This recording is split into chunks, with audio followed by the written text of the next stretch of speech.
Shalom. Thank you so much for being here. You know, when I think about my journey, it's a story of a search. A search for truth, a search for meaning, and ultimately, a search for the Messiah. I was a Jewish kid, raised in a traditional Jewish home. And I loved my heritage. I loved the traditions, the holidays, the sense of identity. But as I got older, I started to feel this emptiness. I was working in the music industry and I was surrounded by a lot of what the world has to offer, but it just wasn't fulfilling.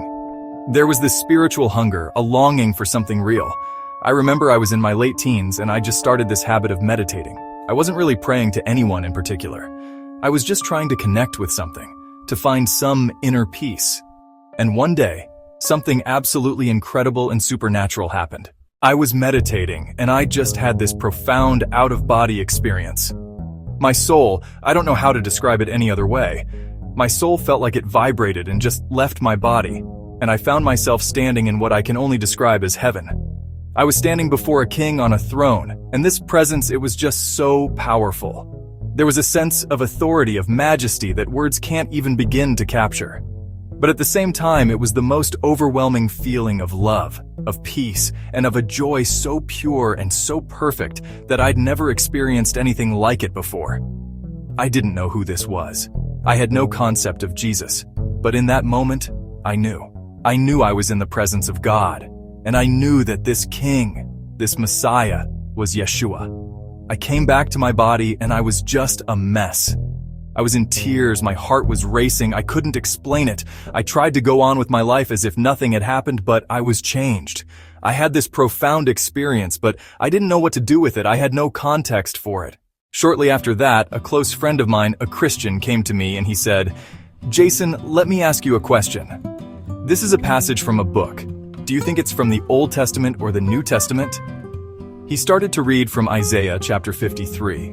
He read about the suffering servant, about how he was wounded for our transgressions and crushed for our iniquities, and how by his stripes we are healed.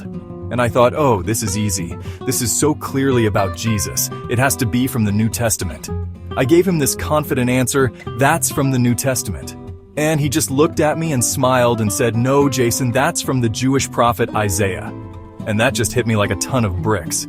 It was a moment of deep personal shame.